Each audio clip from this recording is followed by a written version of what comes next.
Alright.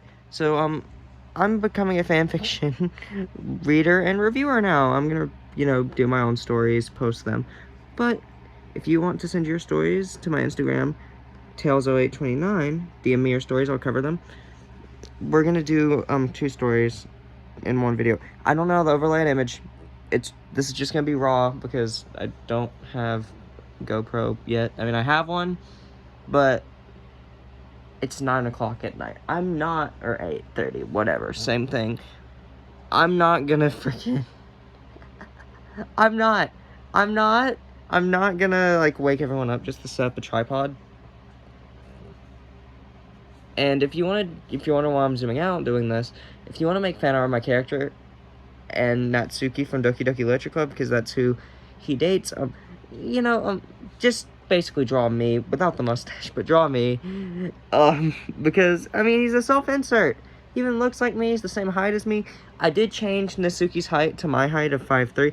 I did that to just say, hey, it's an alternate universe. That way modders wouldn't steal my fanfiction and not credit me.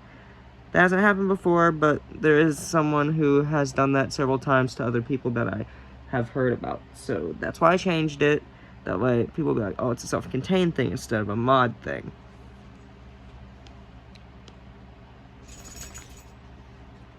And I just go headcanon here. Okay, let me find the story we're doing. I have a lot of stories that I never really worked about. Here it is. It's rushed, kind of. Okay, I'm just gonna go with it. Why am I getting text messages?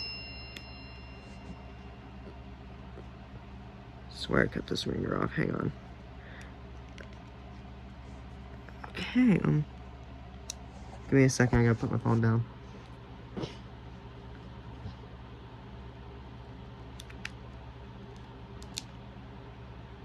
I'm using my grandmother's phone to write because I lost the login to my account, and I'm still logged in on her phone. So, if you're wondering, don't flex on us with 2 phones. Don't start that crap with me. It's because I don't have 2 phones to flex with. We good? Sorry about that. Okay. This tells the origin story of how, me and Natsuki got together. I prefer to him as I because he's me, so just go with it. How me and Natsuki got together. It's gonna be the same origin as the Doki Doki Literature Club of the so you can, oh wait, yeah, because I wrote that, and okay. Consider this a tie-in. It does not take place in the same universe as Doki Doki Literature Club of the Dead. It just has, it just has a lot in common with it. P.S. It's very loosely based on Brand New Day, which is a mod. I'm gonna take it and buy it, like, playing the mod. That way people can, like, play the mod, take it in their own direction. You know, it's also been tough for me since blah blah blah, one guy was picking on me, blah blah blah blah blah. Yeah, I don't like how that does not involve in the story. This takes place on Earth 15... I don't know why I came up with such long alternate Earth numbers. 15,1642, okay? But just call it TRN 1516. This may be the main timeline. I wasn't sure yet when I wrote this. I wrote this a while ago, so, like, the main Earth timeline is 618, and if you want me to publish individual origin stories for those timelines for other superheroes and how I join the groups, I will do that. Just leave it in the comments below. But if you want to know my character looks like physically, me, again, but, like, in case people didn't know I had a YouTube channel, I put a description. Okay. His casual outfit, and okay, I just did this. Basically, black shirt, blah, blah, blah. It has a logo on it that looks like it could be from TDM, and there's not this many blah, blah, blahs in the story. I'm just, stuff that doesn't get into the, story. Monica, Natsuki, Yuri's casual outfits. Okay, it's just, like, they have not changed.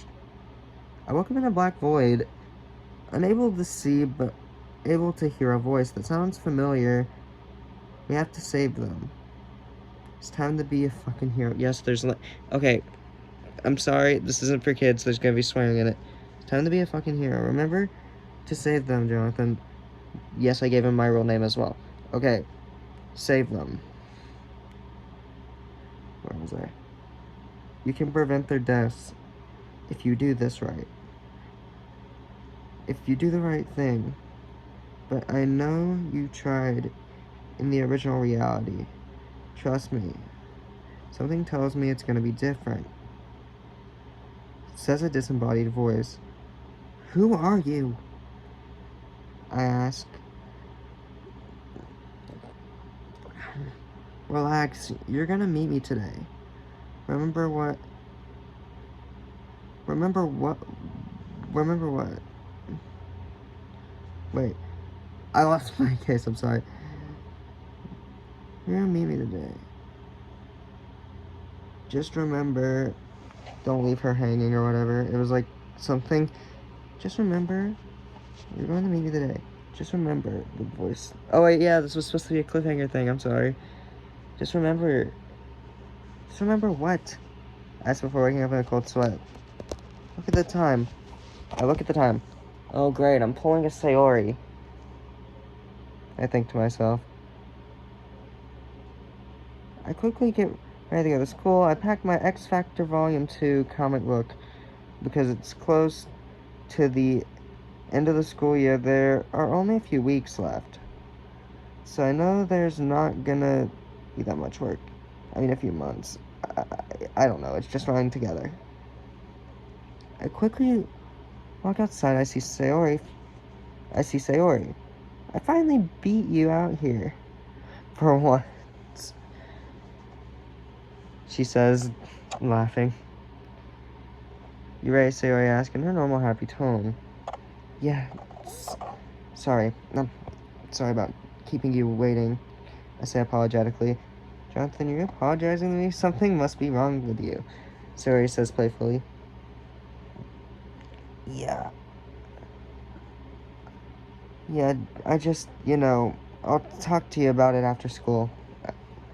I say. Maybe you could talk to me about it at the club, Sayori says. What? I question. Don't you remember? You said you were going to join my club today. I did. I say, confused. I'm gonna just say the tone. I'm not gonna say the tone anymore. Like, I'm just gonna project the tone as I read. I mean, other characters will say their tone. Yeah. Okay, Sayori. Yeah. You said that you would after the mention of cupcakes. Oh, right. I said. Alright, I used to write like this. I wrote this. Thinking to myself. I say cupcakes are one of my only two weaknesses. That and cute girls. We began to walk to school. After the classes were done, I heard at the Jonathan. I wake up, looking around the room. Sayori, sorry, I must have dozed off. I say, looking at her. Okay, yeah, you know what, just, I'm gonna go with what I go with here. Come on, we gotta get to the literature club, Sayori says. We both enter the room, and Sayori says, fresh meat's here, bitch. Sayori says. I'm kind of caught off guard by Sayori swearing, since she isn't really the type to do that. Seriously? Seriously, you brought a boy? Way to kill the atmosphere, Sayori, a voice says. I look around for who made the comment, because I was zoned out. It seems a girl my height reading a manga I did not recognize. Before I know it, 3 girls walk up to me. Welcome back, Jonathan, Monica says to me. Welcome back? I think to myself, confused. How do I know Monica again? By the way she was looking at me, she looked like a crazy ex-girlfriend from another reality or a previous life.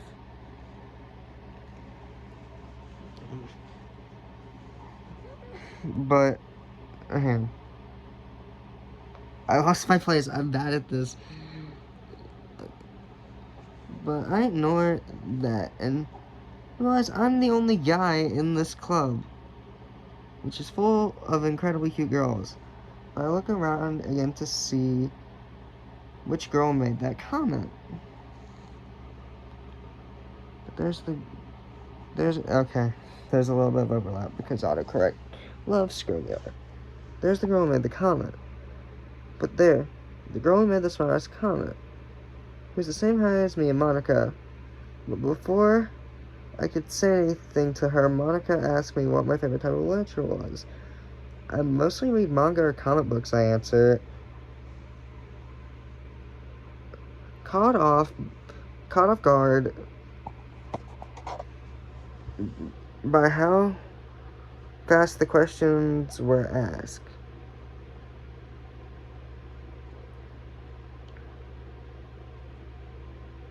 The girl who was reading the girl who was reading the manga quickly perked up when I say this. Wouldn't you do better in the anime club? Monica asked. Believe me, those creeps I don't want to be associated with them. Because they think they're the character they pretend to be. And it's so dumb and creepy. Plus, if you don't like a show, if you don't like the one show that they like, they will beat you to a pulp. I answer quickly, wanting to change the topic. Monica quickly asked the girl who was reading the manga if I was her secret boyfriend or something. The pink-haired girl ignores Monica and starts walking up towards me. My name is Natsuki. What's yours? She asked me. Jonathan, I answer. A third girl quickly walks up to me. Meet Yuri, and Monica quickly introduces me to Yuri. Yuri quickly asked me what was my favorite genre of story. Manga, I answered. I'm into stuff like Goosebumps, The Portrait of Markov, Stephen King. Yuri responds. Oh, I'm not into scary horror stuff, I quickly respond. Great, a boy version of Natsuki, Yuri mumbles to herself.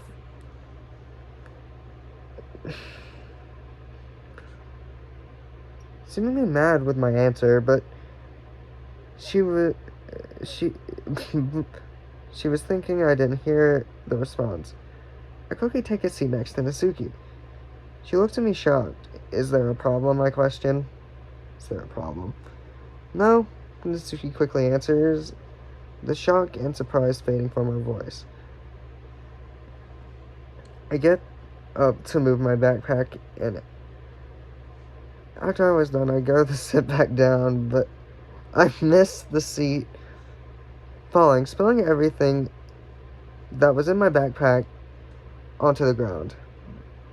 I pick everything up, but before I can get to my copy of X Factor, Volume 2, Issue 5, Natsuki picks it up. She looks at it for a minute.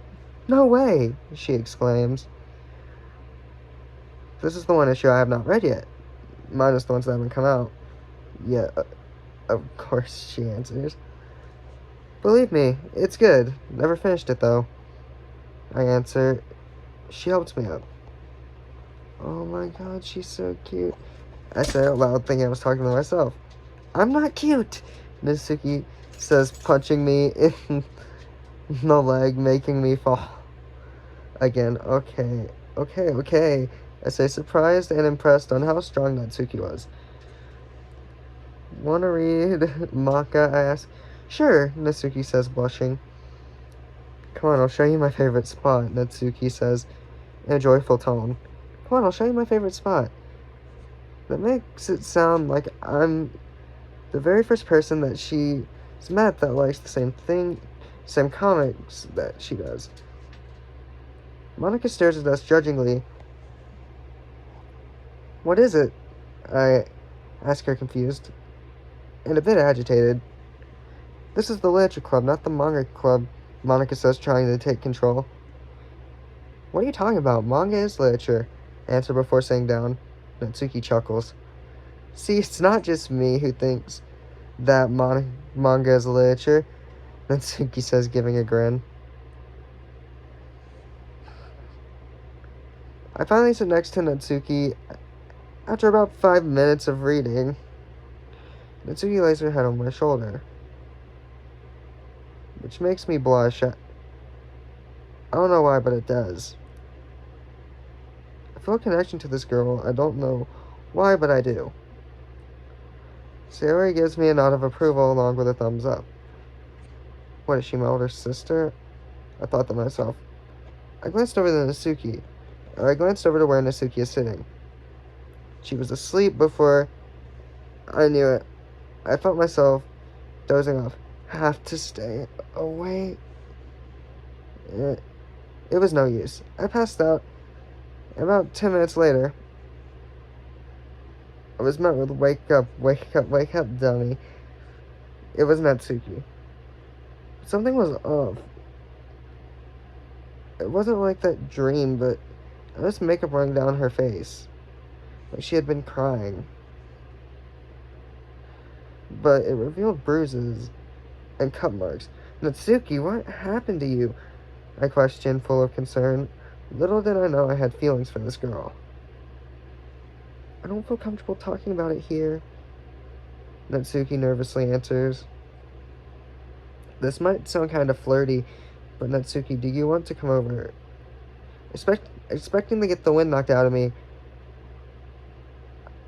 I was met with a tight embrace, with an immediate yes from Natsuki. "You can walk home with me and Sayori," I say, trying not to trip over my own words. Next thing I knew, the school day was over. We got to my house. We read comics, watched anime, played Super Smash Bros., Fall Guys, and a few others. We also read some X Factor.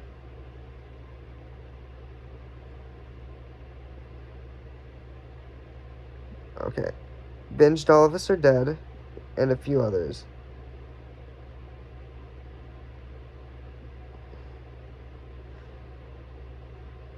Natsuki begged me to let her spend the night. Little did she know I was already going to ask her. Anyway, we spent the rest of the day either watching The Walking Dead, Attack on Titan, Pokemon, Dragon Ball Z, the X Factor anime, or the King's Game anime, or Sonic X. We both laughed about how cheesy Sonic X was.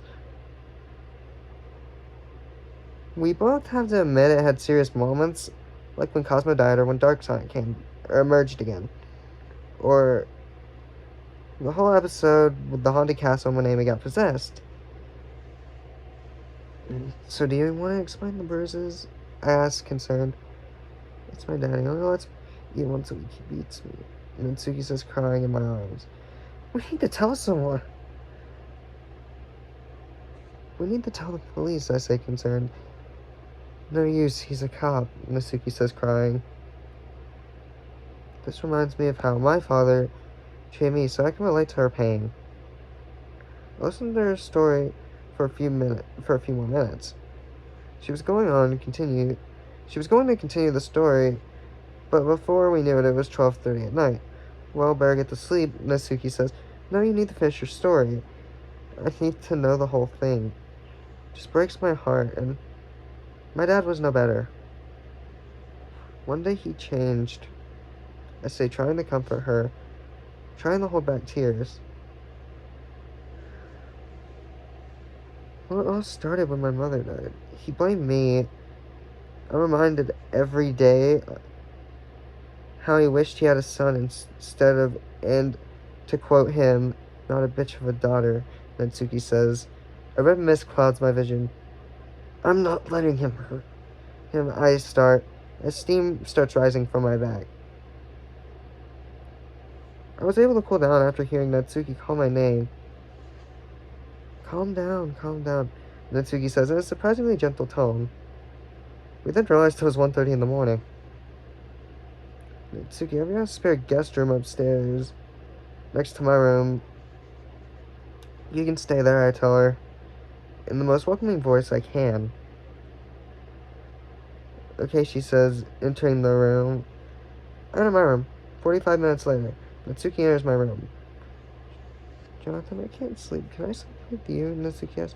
Yeah, sure, I say, scooting over. Before I know, she's asleep. I quickly follow. I was in the black void again. Sorry for what you're about to see, the disembodied voice says. Wait a minute. Monica? Is that you? I question the voice. Yes, well, kind of. Well, anyway. You have to save Natsuki from her father. Yeah, I picked that up, I interrupt. You're about to get the memories from the other timeline. So, Dream Monica says before trailing off. All the flashbacks, no, I'm not gonna let this happen. No. I can't let this happen, I think to myself.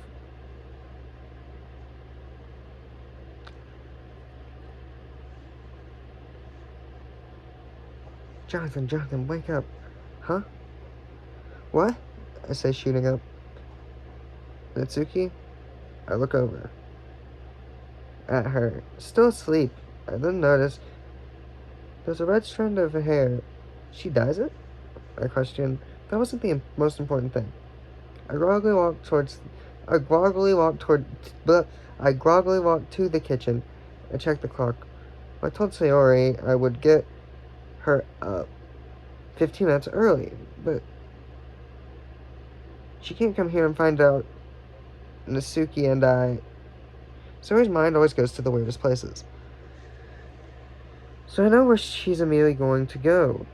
But then again, something about that dream told me I shouldn't leave her hanging.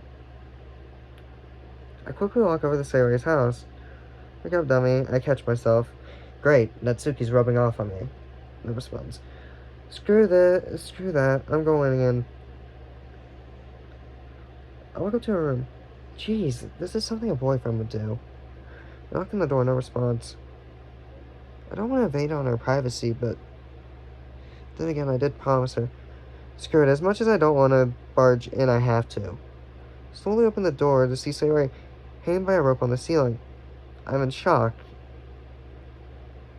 I quickly regained myself and pulled the rope off Sayori's neck as fast as I could. I quickly performed CPR on her for about a minute and a half.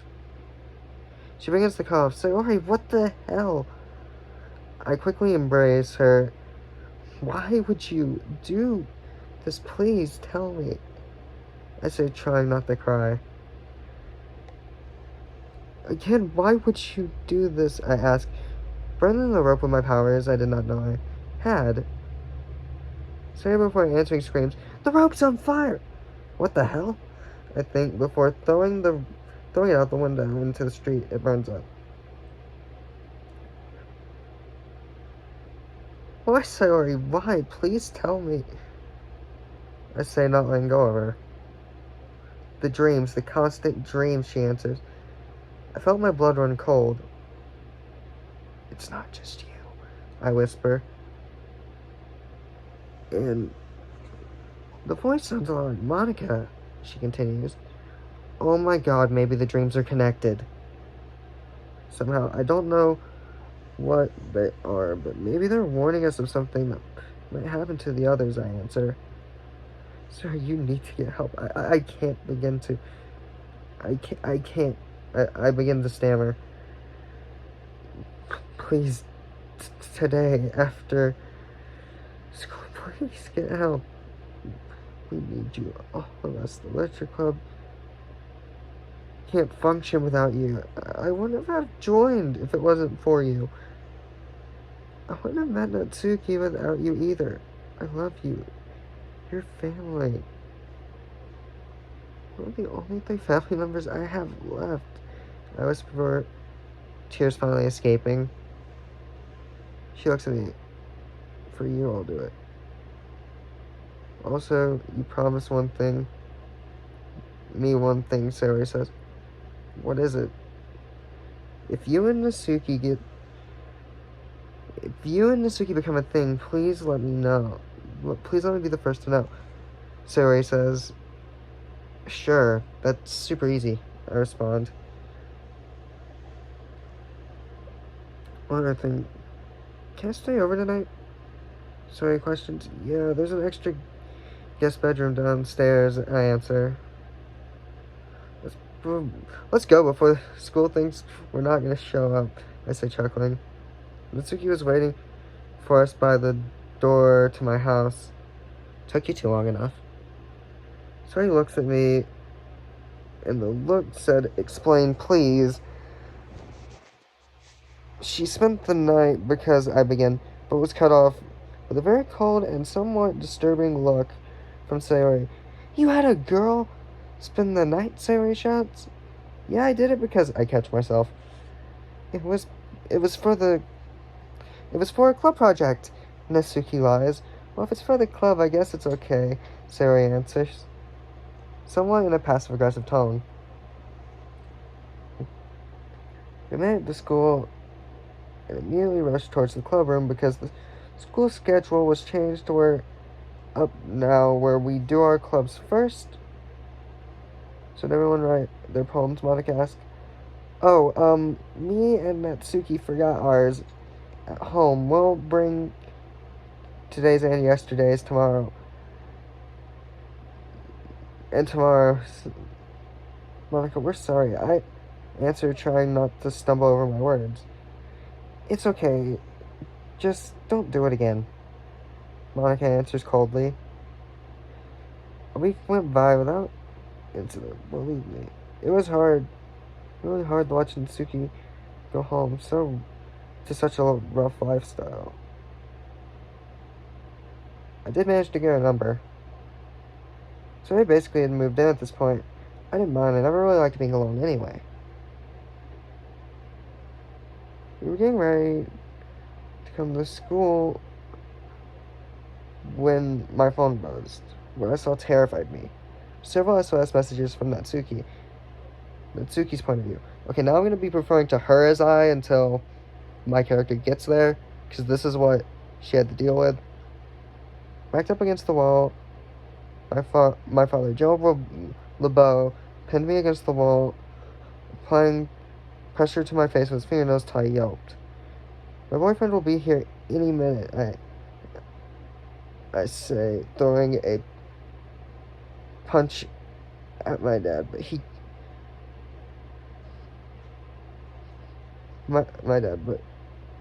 he catches my hand and snaps my wrist.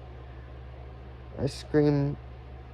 My father then takes me out, slamming me against the wall till there's a small patch of blood. I'm going to let you live until your boyfriend gets here so he can watch you die by my own hands, my dad says, drawing a tear from my eye as I heard this.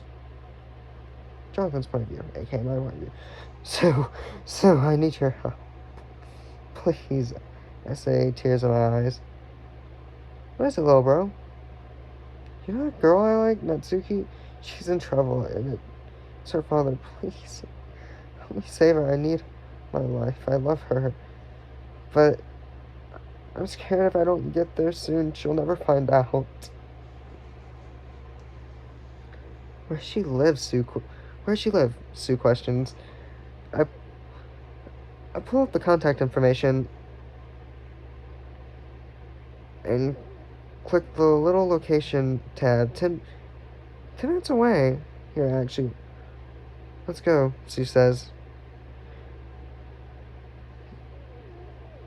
Sue then sees my eyes flash fire orange. She begins to tear up. What is it? I question. Oh, you just got that look he got before he was rendered catatonic. Oh, yeah. He'll wake up, eventually, I say reassuringly. Sue looks at me. You're right, Sue says, with a smile on her face. Let's go, I say. 10 minutes later, we arrived. I looked down in my bag. I knew these would come in handy. I say, looking down at 2 swords, a bow staff, nunchucks, 2 other types of swords I cannot name. I felt like I knew these people who used to wield these weapons, like I had fought in battle with them before. The suit turns us invisible. We gotta take the stealth route, I say. She doesn't. We quietly enter through the garage, which Natsuki's dad had left open. We quietly sneak up the stairs and quietly open the door to Natsuki's room, but she didn't shut all the way, so it could be played off as just an illusion or maybe small breeze blowing the door open. He then punched Natsuki so hard it made her scream, and I heard a crack. My blood began to boil. Oh, fuck, stealth, I say quietly, running forward, grabbing Natsuki's dad's arm. What he says, not being able to punch, before looking behind him. Oh, is this the boyfriend you were talking about?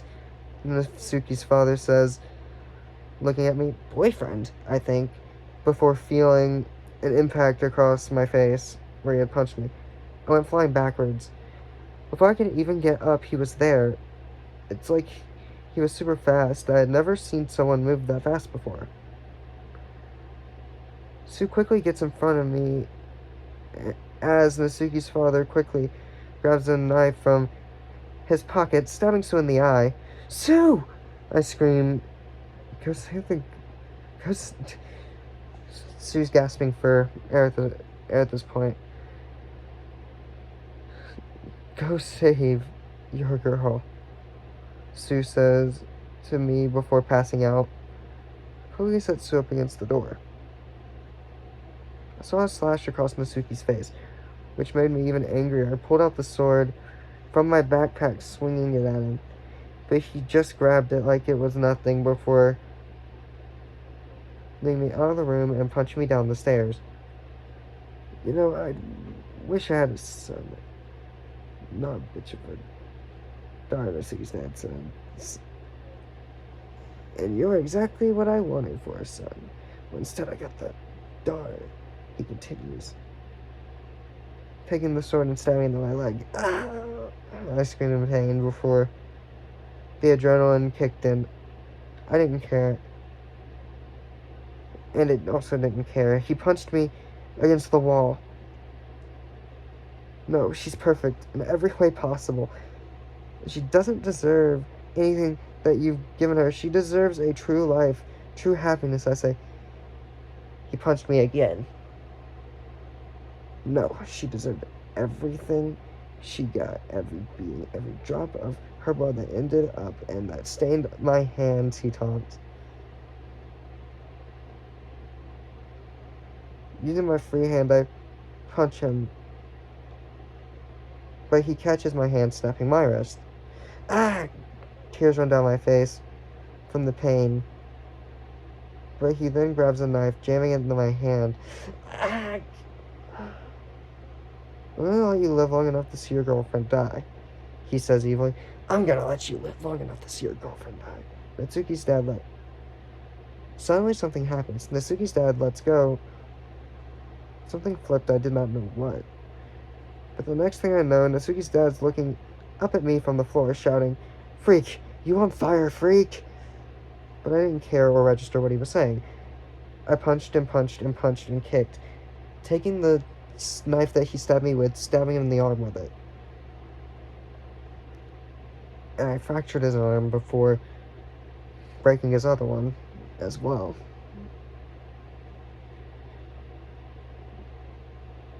And said, you deserve everything that's coming to you.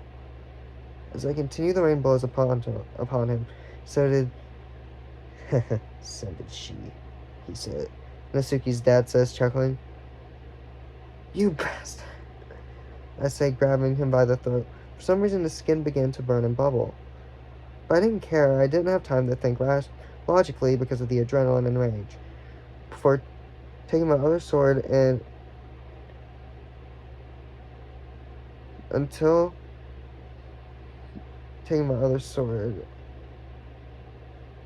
and sheathing it, I held him there until his entire face was as black as his heart, before dropping his lifeless body. I didn't have time to process what I had just done. Natsuki was my first priority as I ran up the stairs. Running up the stairs. Natsuki, it's me. Jonathan, I say. Why is your voice distorted? Natsuki questions. Please just open the door, I request. She does, and then screams. She then jumps back. You're on fire, Natsuki. You're on fire, Natsuki stammers. What are you talking about? I question. Look down, Natsuki answers. Wow, I say in complete shock. How do I turn it off? I ask, a little bit of nervousness in my voice. Am I permanently stuck like this? Try the Human Torch's catchphrase, Natsuki answers. Flame off, I respond, and it works. I then fall due to the pain and cut marks. Come on, let's get you back to your place, Natsuki says before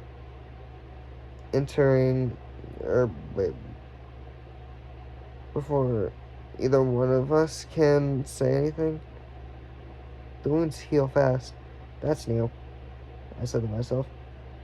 I will walk away in shame, thinking Natsuki wouldn't want to be with a mutant like me. Or a freak like me. When I felt myself being pulled back, I quickly turned around. It was Natsuki. There's something I wanted to tell you. I'm interrupted by Natsuki saying me first. She's looking at me in the eyes. Okay, I answer. I've never met a guy like you, Jonathan. Natsuki starts. I've never met a guy who would lay my life on the line for me. Someone who would sacrifice everything. Who would sacrifice everything. But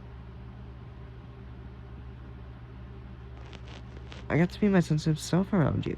I got to let my walls down. She finishes. She puts her fingers on my lips. I know. I can read minds. Wait, what?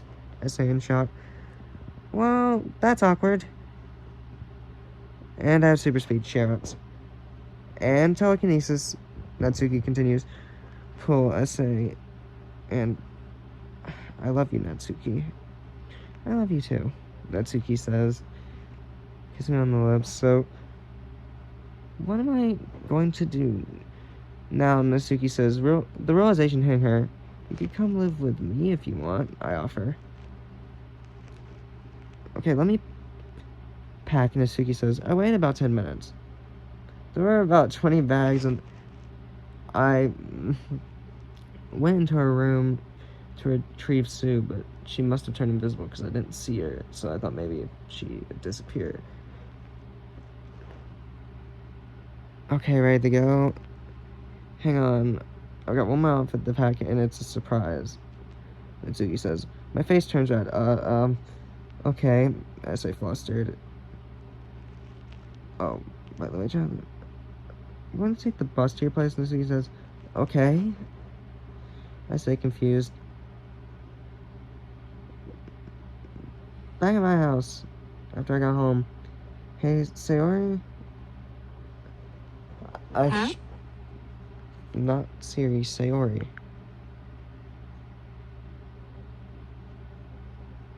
Okay. Hey, Sayori, are you here? Yeah, she says, walking into the living room. She then sees the stab mark on my leg. What happened to you? Sayori screams. I got into a fight with Natsuki's father. He had some good blows, but I ended up killing him, I say with regret in my voice. But I had to do it to save Natsuki's life. Wait, you what? The realization of what I did hitting Sayori. She then notices the kiss mark on my cheek. She then smiles. Does that mean? Yeah, I interrupt, full of excitement. She's moving as well. What? Sayori yells. Hey, you moved in. What's the problem? I questioned, half joking. Fair point, Sayori admits. I then get a text from Natsuki. Go get your Cyclops visor. Okay, little quick of a bit of an explanation. So, like, the main universe got reset. Or something. Something happened, because I had a continuity going and it got too confusing. So I reset it. And the X-Men are real, in a way. At least in this reality, like, they went underground, so everyone just thought they were fictional characters, and my character always had these powers, he just forgot about them. After quitting, so there's merchandise and stuff. So here, go get your Cyclops visor and put it on. Hearing the name, this is where it gets in. Hearing that name triggered some kind of memory. Like I was fighting alongside him in battle. That's that's impossible. He's a fictional character. The X-Men aren't a real group. That was weird. I put on the visor. About 10 minutes later, I hear knocking at the door. Sarah, can you stay in the guest room for the night, please? She knows you're here. She's going to think you know that we're a thing. I whispered. Sarah quickly agrees, saying she already got the small TV in the guest room to work, along with a bunch of snacks for the night. Nice to know that you got the old TV working, I whisper. Are you coming? Okay, alright. I opened the door. It was Natsuki, and cosplaying as Jean Grey in the Marvel Girl costume. And if you're wondering what the Marvel Girl costume is, I'm gonna zoom in just to show you. If I can get it to work right. If I can get this, zoom out to... Actually, sorry about, like, the little taking you out of the story here. If I can get it pointed. There we go. My phone doesn't need to be pointed at the charger right now. Let me... Ow. It's the one in the green and, you know, Jean Grey. This costume. This one. I don't know what I was doing. If I can... This one. This costume. This one right here. The Marvel Girl one. That makes sense. Sorry about taking out the story. I won't do that again. This was just kind of... This is a test the water type thing. I do call it a cat-eyed mask, so just say what you will. It was Natsuki cosplaying as Jean Grey in the Marvel Girl costume. It was 100% accurate to the comic. The yellow go-go boots, the green mini dress, the cat-eyed mask, but then something weird happened. We were both bombarded with memories. Natsuki says,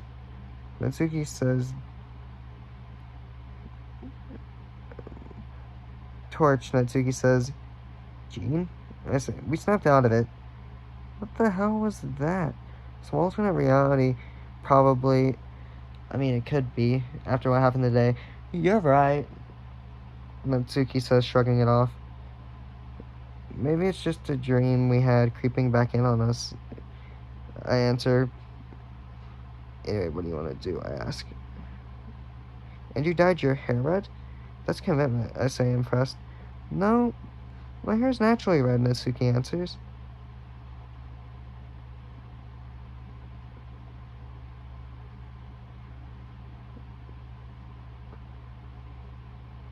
I like it. You should leave it like that. Brings out more of your personality, I say, flirting. Natsuki blushes. Okay, she answers, kissing me on the cheek. Wanna watch Sonic X? Could use a laugh today. After the day, Natsuki finishes. Did we just... I think we did, both finishing each other's sentences.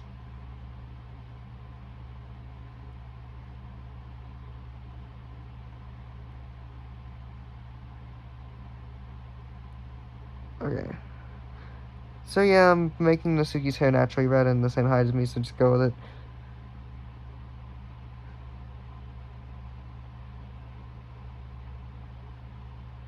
Okay, after a few episodes, it was around 2:30 in the morning.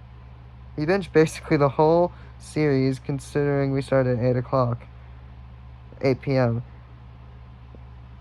Hey, what do you want to do before I don't... Hey, do you want to... Before I know it, Natsuki was waiting for me in my bed. Hey, what are you doing? I questioned, feeling myself being...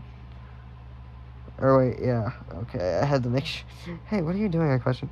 I'm having fun with you, Natsuki says, smiling, pulling me towards her psychically. Okay. Okay, I say, no longer resisting the psychic pull. About an hour later, we were both passed out. We woke up the next morning. Well, that was fun. That was great, Natsuki corrects. By the way, Sarah was in the guest room the other night. Why, Natsuki asked. Kind of, well, she's should I tell you? She probably trusts you enough, so I whisper it into her ear. Oh, that's why she's here. Natsuki says, the color completely drained from her face. Well, it's time for a brand new day in the Doki Doki Literature Club. Yeah, let's go, Natsuki says, kissing me. Okay, that's the end of chapter 1, blah, blah, blah. I'm also gonna give you guys a little bit of a sneak preview of some things I'm working on as well. I set this here. Set this. I have a ring light, but it's just not plugged in. Please share this and subscribe. I'm sorry. I'm doing the YouTuber thing. I'm gonna. Alright, you can't read it. I'm doing the virus. Like, Nice Godzilla 1, 2, 3 originally made the original story, and I thought it had too bleak of an ending, so I'm kind of reworking it, but... What can I say? I like rewriting stories that feature superheroes, but I am working on some more unique stuff, like, and preludes, like Dark Multiverse, like Loud House Doki Doki versus the Corruption Family Torn Apart, Doki Doki Apocalypse, Chapter 3 of Doki Doki Literature Club Corruption Facing Yourself. This one Doki Doki Outbreak Red Sky, X Loud Season 2, which is something someone else did as well. My script for Marvel, which I was going to give my character the Marvel, but I'm not doing that anymore. I did a few creepypastas, like the real first Toy Story theme park, Cypher House, was not really a creepypasta. I was also doing a story based off of Us, like the horror movie Us, called The Us House. DC and Marvel Deceased, which I'm going to pick back up. I've got to work on that more. What if the Avengers, X-Men, and Fantastic Four were in the Avengers and Avengers Age of Ultron? Blood Splatter Mirror, Final Battle, Super Sharp vs. Everyone, Blood Splatter Mirror, which I also know is a story I didn't know at the time I was writing this. At the time I was writing it. Loud House Infinity Siblings was also something I did, which was like just how they dealt with the snap, and I was dating Kitty Pryde in that universe. So, Civil War, Marvel and DC Universe Divided, which, if you want that, that's probably the thing I'm probably going to work on next, but please send your stories to my Instagram. Loud House Multiverse of Tragedy, Chapter 1, Lola's Rampage. And some of them I did accidentally. And Ninja Turtles 2012 Season 6, Episode 1. And X-Men Season 5, A Fiery Change-Up, which I kind of thought... I thought I deleted that. And it just kind of, I've made duplicate files. But I am going to bring back X-Men Evolution and Ninja Turtles 2012. So if you're also into that, consider following me on fanfiction.net. And most of my auto spells are freaking autocorrect wanting to screw me over. I'm also rewriting Injustice. The only main thing I'm changing is Marvel Heroes and Doki Doki are going to be there. But you want to know the one thing I'm changing? Nightwing's death. Nightwing does not die in my timeline. Some heroes that die in the Injustice timeline survive, and some that survive in the Injustice timeline die. I mean, my character loses his leg. But, in that story, but, I did say I would give you a second story. So, okay, fine. But I might have to quit halfway through, alright? So don't be mad at this kid. It's halfway through. My phone's battery life is garbage.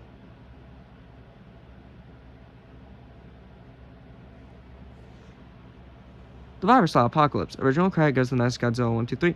Okay. So, like, if you want, like, a character outfit for, like... If you want the characters to have, superhero, like, outfits... For Natsuki, it's the Marvel Girl costume. It's this, but blue. like the dress is like blue, and the mask and the gloves are like metallic gold. Yuri has a darker version of the X-23 outfit. Monica doesn't really need one. Like, she has... Okay, if you want to know the character's powers, Yuri has the power of Wolverine. My character's the Human Torch. Nasuki's powers were explained in the story I just told you. Sayori can teleport, which was briefly touched on, but... Or no, she can teleport. And, Monica has ice powers. And MC does not exist. Well, MC exists. He's just not... I took his place. He's still there. I'm also gonna... If you guys want to create OCs to be in my stories, I'm fine with that too. Like, if you want to shoot me a character OC and his personality, I'll write him into the virus as like a surviving kid. And it was like, this one guy really wanted this, and like Nice Godzilla never did it, so that's the main reason I'm rewriting. Plus I was kind of curious about it. Joker goes the Nice Godzilla 1, 2, 3. Currently into development chapter 3. Okay, hang on. And yes, the shirt I'm referencing is literally a Dan TDM shirt I owned from when I was like 6. I mean, I'm 15 now, but still, like, I do, like, okay, let me, like, their casual outfits are basically the ones from the game. Other than Nasuki keeping the go-go boots because my character thinks they look cute on her, or to piss off her sister, Jean Grey. That was revealed in a throwaway story on another account that I thought I posted on this account, and I got screwed up, so just gonna drop that one on you now. It switches from people's point of view. Okay, fine. I narrate everything other than, like, okay, for example, blood covers the once white walls of our classroom. Like, that's an example. No one died there. Okay, let me just skip. I know this video is gonna be long, but all fanfiction videos are long. So if you're searching this up, you're getting everything. I have chapter 2 written as well, but I'll do chapter 3 and chapter 2 and 3, 4 and 5, 6 and 7. Like, I do them instead of 2s. Me and Chandler... Okay, and I also did this, give Chandler some character development. More character development than the show gave him. Leanne and Chandler were being nicer to each other than normal. I've heard that Chandler recently lost his father, even though that's just a rumor. Lincoln was there to comfort him after it was confirmed. Chandler softened up and they had become friends. Meanwhile, in the high section of the school... Yes, I'm keeping that in to piss off the guy who has been bullying me, because he was like, oh, your fanfic sucks because of this one misspelling. So I always have one misspelling in there on purpose. You know, just... And okay, meanwhile, the high school section of the school. The middle school and high schools are connected. This takes place during Loud House Season 6.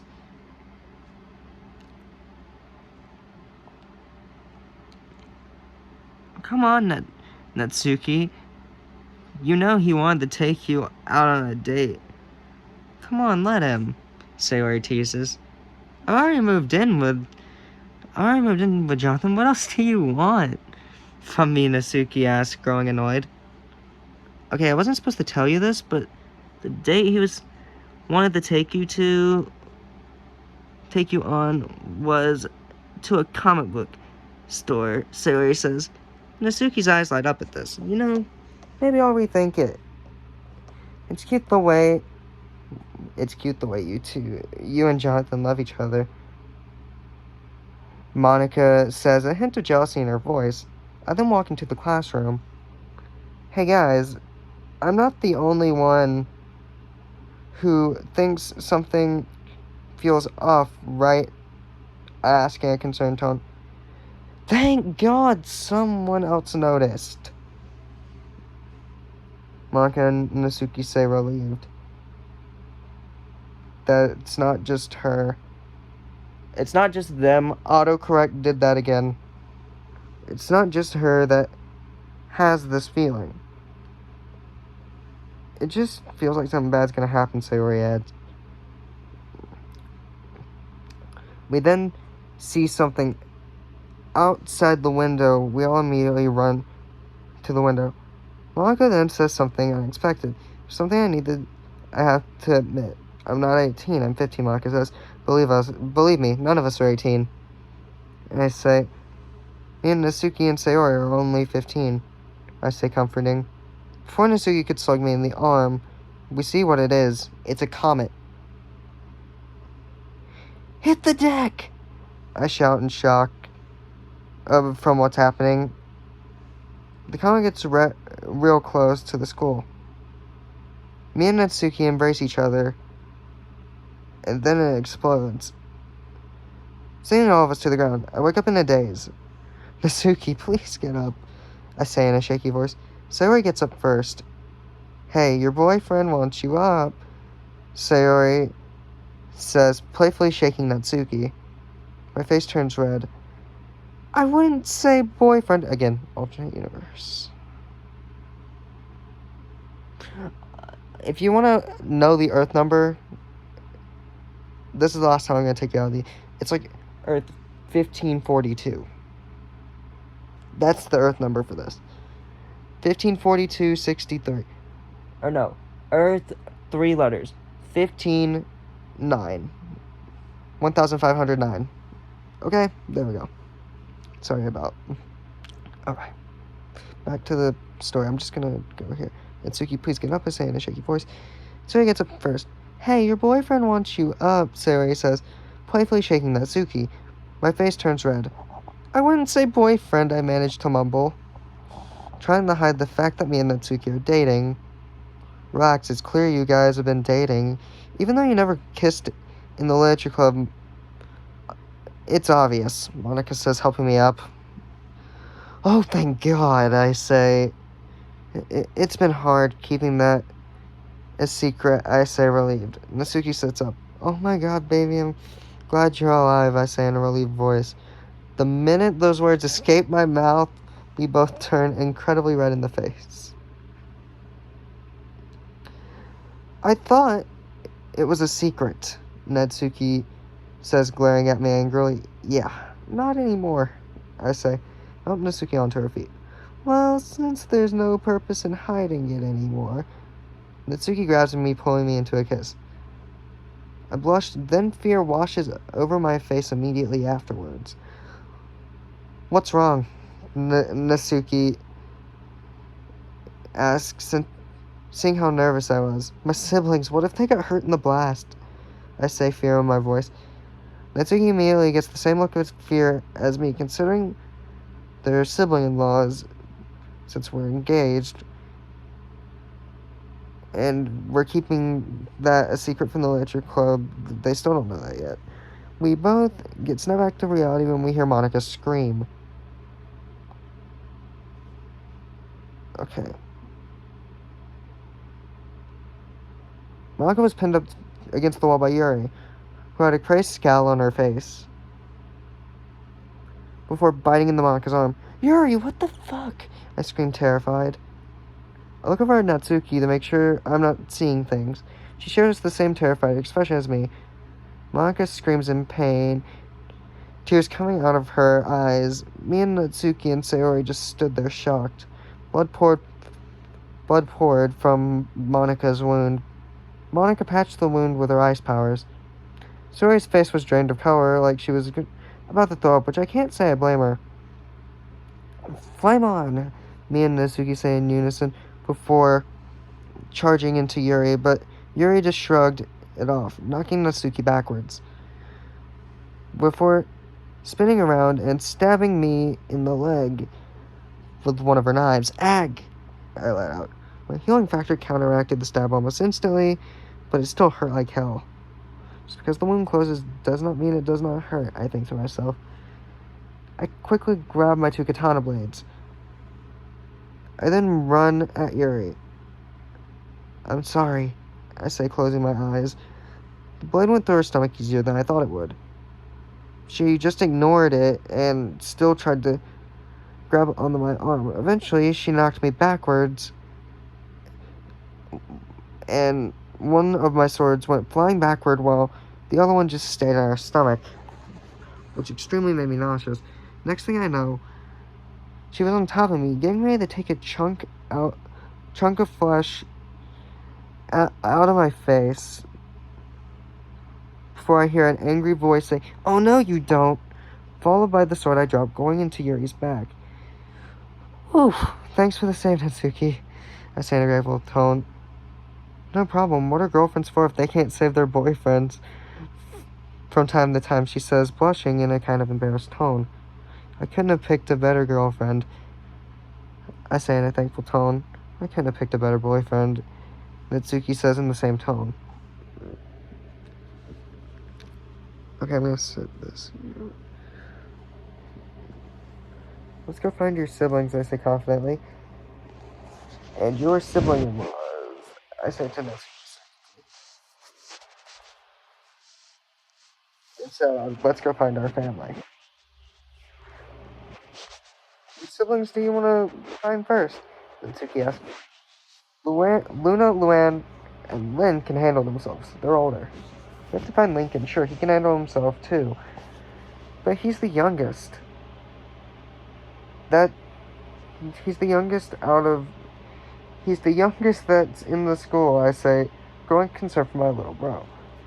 Me and Natsuki, Monica, and Sayori push Yuri into the manga closet before boarding it up with one of the floorboard tiles. The deceased girl that I used to call my friend banged on the door. We went into the hallway. Any confidence I had was washed away. It was complete chaos, kids fighting and getting ripped into pieces. We saved as many as we could. The once white walls of our school were now covered in blood.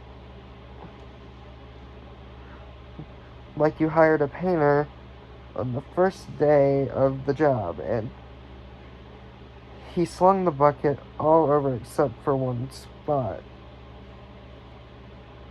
There were limbs, bodies everywhere. It was so disgusting and disturbing. It got twisted. It took all I had to stop myself from throwing up. What the hell is going on? Is all I could think or say. Sue. Sure, I'm a superhero. I led the X-Men for a time, but we've never had to deal with zombie-type shit like this. We didn't see Luna running towards us with a zombie Meryl following her. Luna turns around and fires her electric guitar in Meryl's face, temporarily stunning the crazed adult. Something then impales Meryl. It was a spear from another kid. She lets out an inhuman shriek, staring us all. "Jeez, what the hell is this?" Luna asks in a distressed tone, looking at me for answers. "Honestly, sis, for once, I don't have an answer," I say in a very distressed tone as well. "You're joking, right, Jonathan?" Luna asks me, growing more distressed. Yeah, I wish, I say in a scared tone. Luna's eyes staring me like daggers. The longer they looked at me. "Honestly, Luna, I don't know," I say, tears building up in my voice, starting to break. "Let's just focus on finding our siblings," I say, my voice cracking from emotional overload. Luna nods, tears running down her face. We immediately tried the elevator. It didn't work. Come on. Come on, Luna repeats desperately. "The asteroid must have released an EMP blast," I say. "Okay. What is that?" Sayori asks in a confused tone.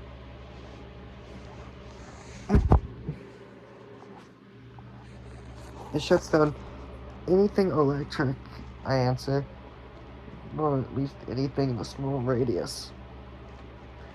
"Well, it actually depends on how big the blast radius is, which we don't know," I say. We quickly run down the stairs with panicked students pushing us as they run upstairs, trying to find a safe classroom to barricade into. I advised them not to go into the literature club room, considering, Yuri is locked in there. I don't know if her healing factor is still a thing. That's why I'm warning them. We eventually find Luann, who is heading towards Lincoln's classroom. Hey, Luann, you okay? Luann jumps at the sound of my voice. Oh, it's just you, Luann says, relieved. Hey, isn't one of your club members missing? Luann says, noticing Yuri's absence. Shuffling songs by Harry Styles Alexa. on Amazon Music. Alexa, stop.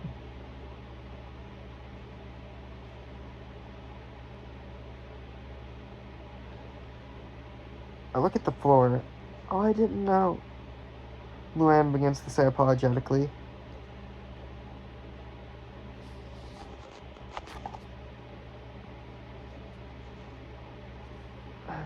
It's fine, you were just concerned. Maybe we accidentally left her behind. I say in a partly sad tone. We eventually reached Lincoln's classroom, which was holding him and his friends, considering Mr. Bullhafner had to move into the school because of safety regulations. The trailer he taught in the safety regulations that the trailer caused. Teachers were scared that the trailer he taught in could slide off the hill it was placed on. At least that's what Lincoln told me. Hello, my name is Altu the Watcher. You can call me the Watcher. I will be narrating the past parts of this story, and parts of the story with characters located where our main group is not. Lincoln was sitting with Chandler, talking about the new comic book. 5 minutes later, Lincoln saw the asteroid coming towards the school and immediately shouted, "Hit the deck." Lincoln and his friends and every other classmate immediately tried to duck, but it was too fast. The asteroid had already exploded, knocking everyone off their seats. About 10 minutes later, Lincoln woke up, nudging Clyde and Chandler. "Get up, guys," Lincoln says in a disoriented tone. Mr. Bullhafner was still not awake as the rest of the class got to their feet. Certain students surrounded the teacher. One of the kids asked if he was okay. He shifted to his side before muttering something. "Mr. Bullhafner, are you okay?" one of the kids asked. Then Voyager called Mr. Bullhafner's name again. Mr. Bullhafner then jumped at the boy. He screamed as the skin was tore off. He fell to the ground, blood spraying across the teacher's face. Another kid helped him up and they ran towards the door. Multiple kids pushed the classroom door open, running out into the carnage of the hallway. As Lincoln and Clyde exchanged terrified glances. Multiple kids pushed the classroom door open, running into the carnage of the hallways. As Lincoln and Clyde exchanged terrified glances, blah blah blah, I've read that already. Mr. Bullhafner ran for Lincoln, pinning him up against the wall. Lincoln screamed. Chandler ran up behind, standing on a desk and punching the crazed teacher in the head, which made the teacher drop Lincoln and turn to Chandler. The teacher then turned around, biting Chandler in the arm, ripping a good portion of it off, including one of Chandler's fingers. Chandler screamed in pain, falling backwards. More blood sprayed over the teacher's face as he smiled.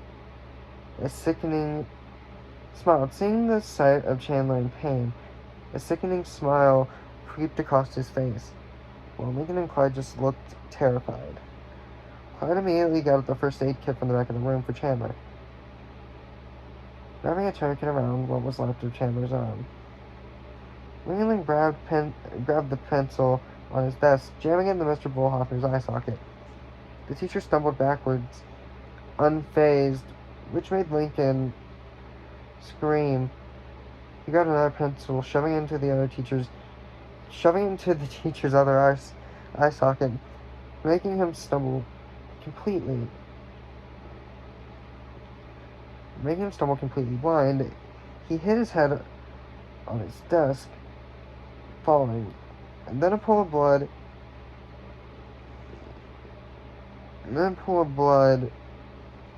started to circle around the area where he had been hit. Lincoln, with trembling hands, asked himself, "What have I done? What have I done? What have I done?" over and over, terrified. Chandler tries to tell Lincoln he had to do it. It was self-defense, saying that all three of them would have been dead if Lincoln didn't do that. Clyde regrettably agrees, already vomiting into a throat bag. That still doesn't make me feel better about it, Lincoln says. Clyde said that he was always here to talk to Lincoln if Lincoln wants it. "Thanks, buddy," Lincoln says, hiding his pain through a smile.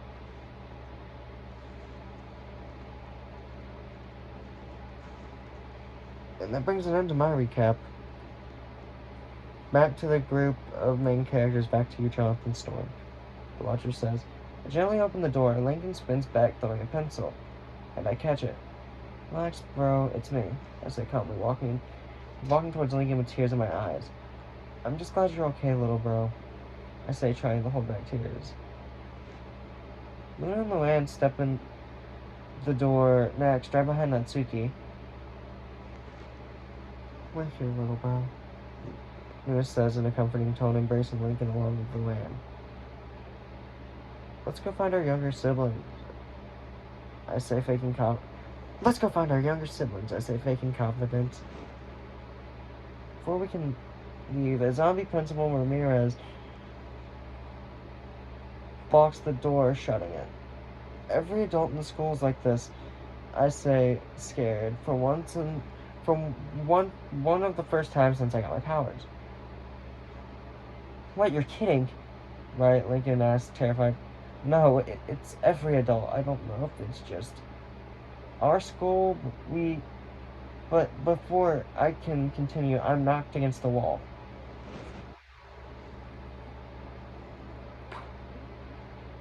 Why don't you use your fire powers to burn through her head?' Lincoln asks. Because this portion of the school is right next to several propane tanks and pipes.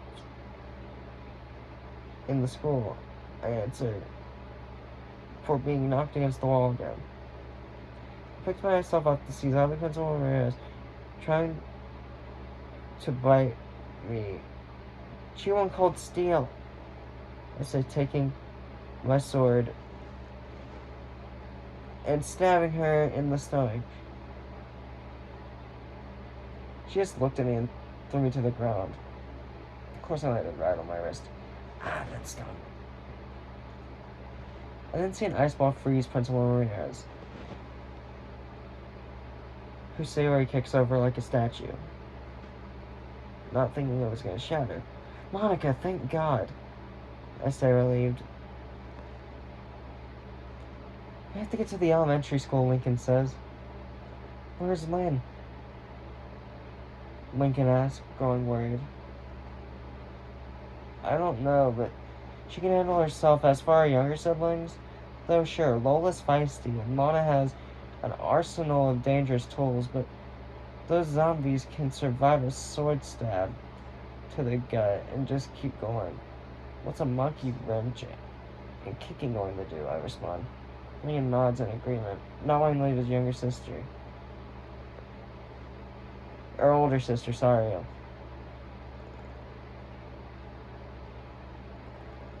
Lincoln then nods in agreement. As we all move into the hallway, Lincoln's friends follow behind us. We were all hoping we would run into Lynn or Lenny.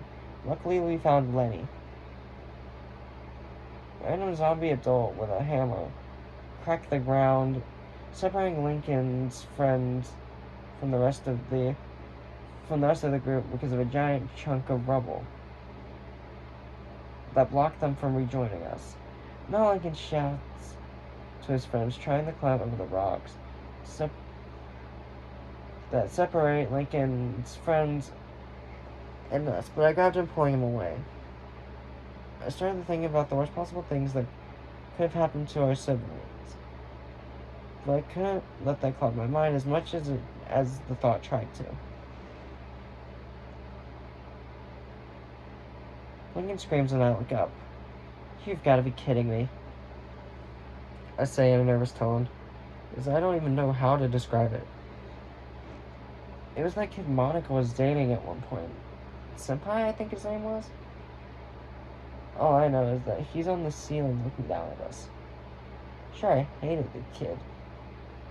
He was a jerk, but this is something I wouldn't wish upon anyone. Being a thirsty zombie's meal. It was who was devouring him that scared me, though. It was Guy Gardner, our gym teacher. Better known as a Green Lantern. Guy then noticed us and dove before any of us could react. But soon was knocked away by a shield, and one that I recognized. Well, I thought all adults were infected. Turned into zombies. Then again, certain ones do have really powerful healing factors. Cap, thank God, I say, surprised but happy. Hurry, where are you kids going? Steve asked.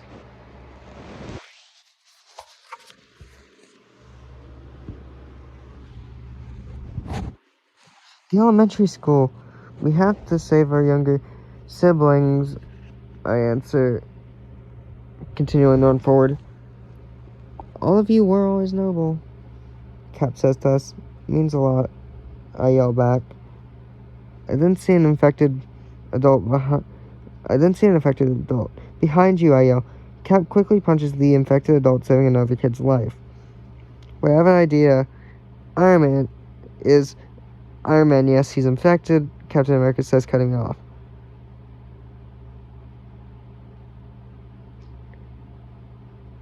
If all his buildings, his food pantries, everything they owns could be turned into some type of Thunderdome. Places for survivors to gather. I say, that's a good idea, Captain America says.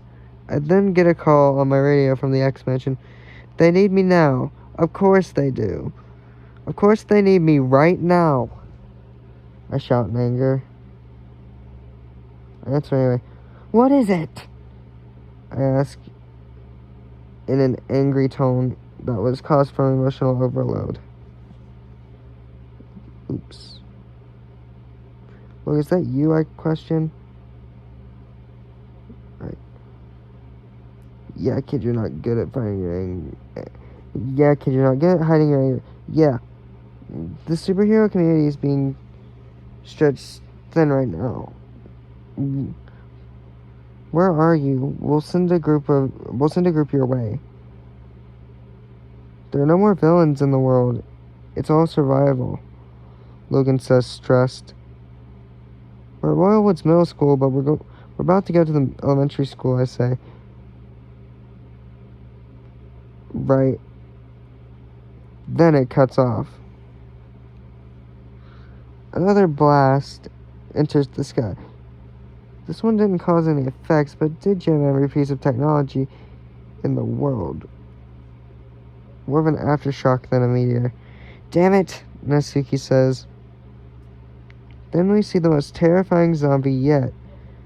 The gym teacher from elementary school. Coach Bukowski. He wasn't scary because he was the toughest or the fastest.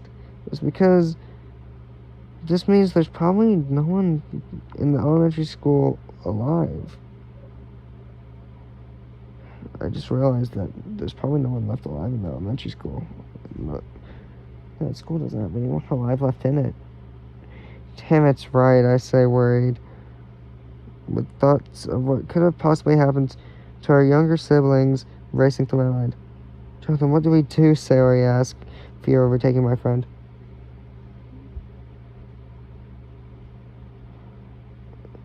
I'm not a damn tactician. I'm tired of people thinking I am, I think to myself. We have to, my voice becomes shaky. We have to, I don't know, I say in a scared voice. For once in my life, I don't have a plan. Lincoln, Clyde, Monica, Sayori, and Natsuki. Grab the flagpole and use it as a spear. A voice from the distance calls.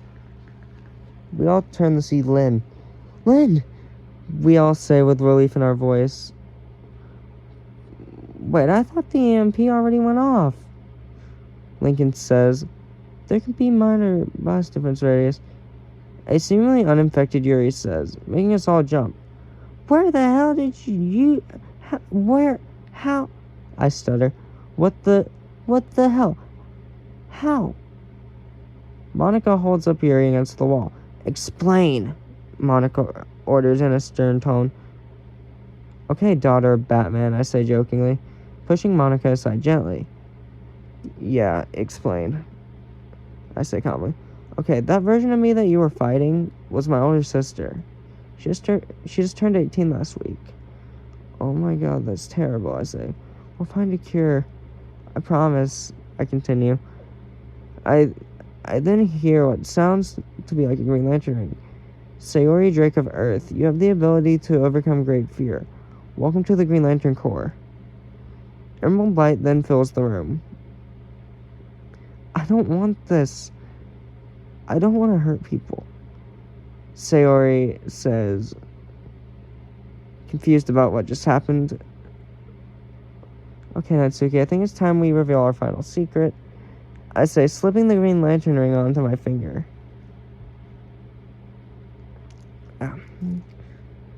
Sayori, we need you. And watch this. I'm going to try and use lethal force on Yuri right now, I say. Jonathan Storm of Sector 2814. Lethal force is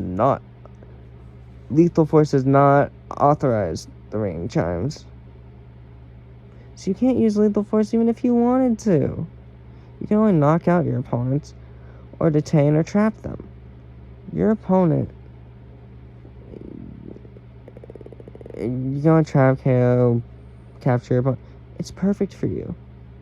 You don't want to hurt people, but people take the.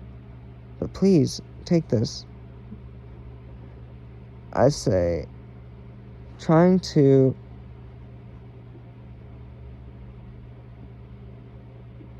reassure Sayori that she won't be hurting anyone. Okay, Sayori says, a little bit hesitant. A little bit more acceptance of the ring, though. But first, you must recite the Green Lantern Oath.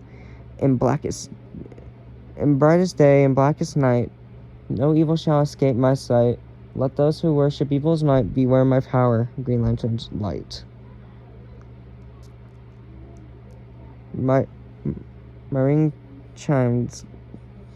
Power recharged to 100%. Sarah repeats the oath, and then is fully transformed into a Green Lantern costume. Well, look at you, Monica says, impressed. How does this ring work? Sayori asks, confused. Think about something. Your imagination, focus on it. Your willpower makes it be. With your ring. For example, a mirror, I say. Sayori then creates a mirror looking at herself. Wait a minute. Sorry, don't you have a boyfriend that goes here? I ask. Oh, yeah. I'll call him when we get back to the Loud House, Sayori says. The rings aren't affected by EMP, so you could just technically call him off of that. He says it all the time we phone on him. I say. Eventually we got out of the middle school, and after a few more fights with no injury, we're just some, 18-year-old seniors or whatever they're called. We never really went by the names that the high school gave us, so we never bothered to remember. And all that mattered to us was getting to the elementary school. We got there, and even as a superhero who's seen civilian casualties every other week from Thanos or Magneto, hell, even the one time I was thrown through a building by Ultron, it didn't make it any easier to consider these kids were so young. It breaks my heart to see. It breaks my heart to see it.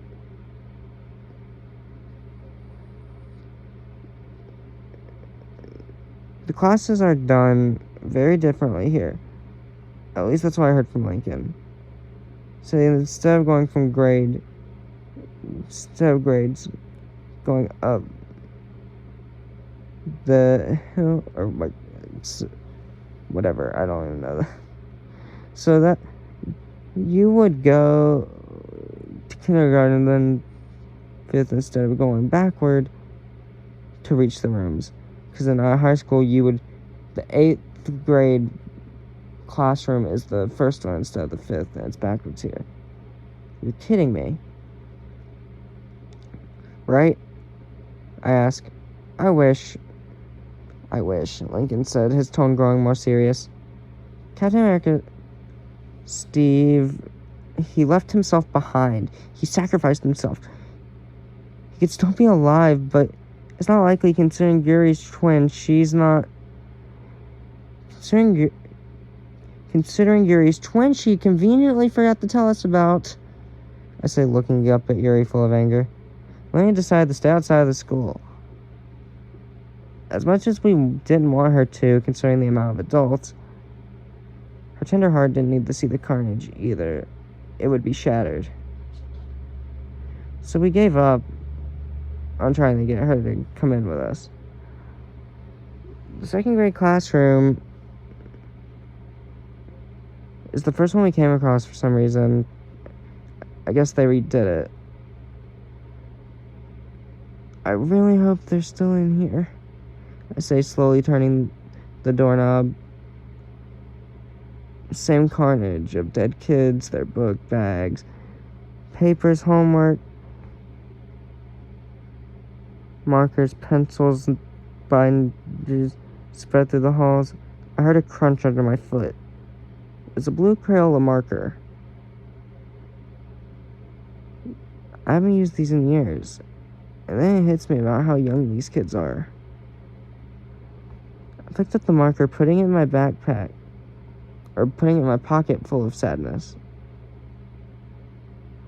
Luna and Lola, I say with no response. But I see a bloody red hat hanging on the window, along with a piece of blue fabric. I ran over to it. No, I say sadly, looking up at the hat. Ow!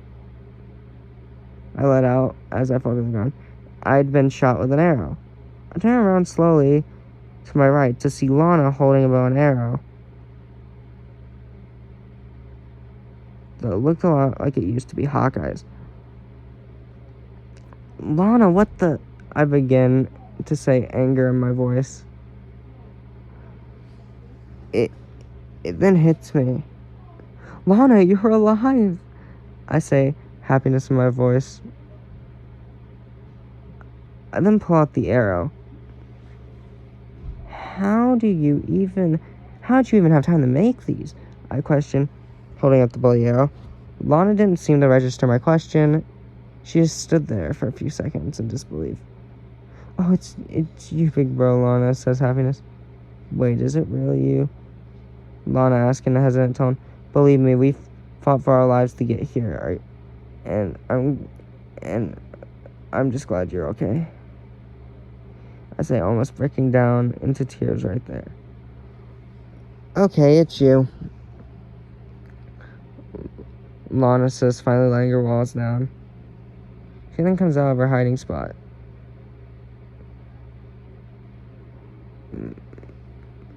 motioning for an unseen figure to do the same. Lola, it's okay, I said calmly.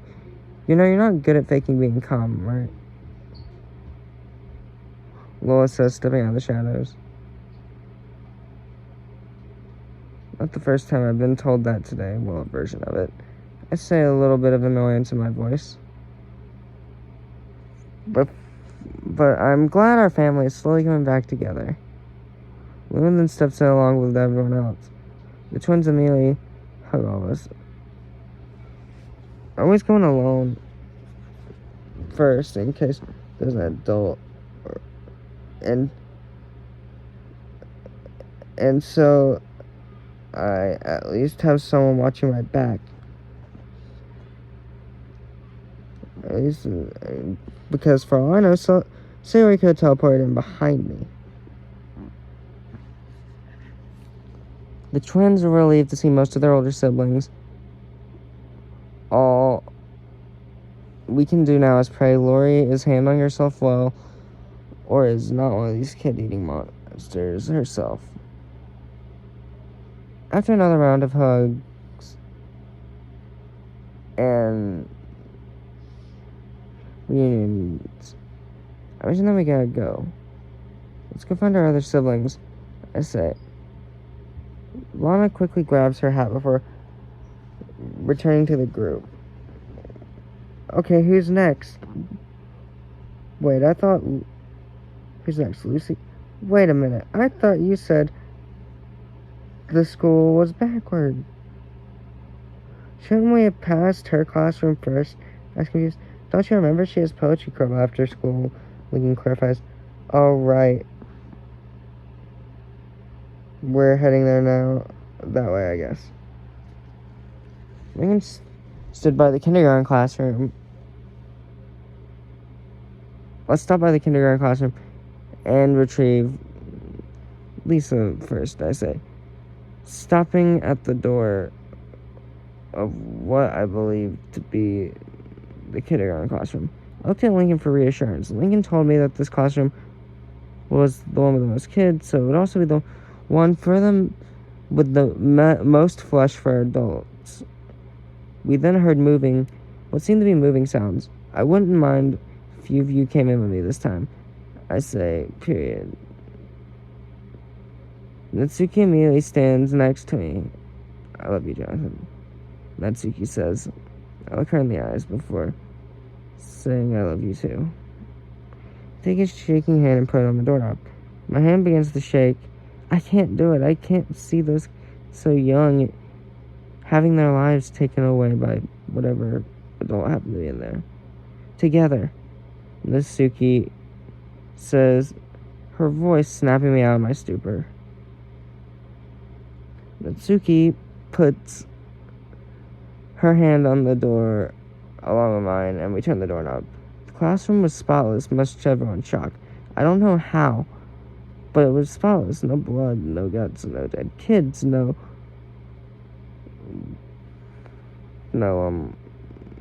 right, okay. This room had been completely untouched. I didn't notice something. It was a little silver device on the floor. I kick in the room shaped and warped around us. Okay, that's the preview for the virus. It's real late, so I'm going to end it here, and I'm going to just reread the virus tomorrow. Bye.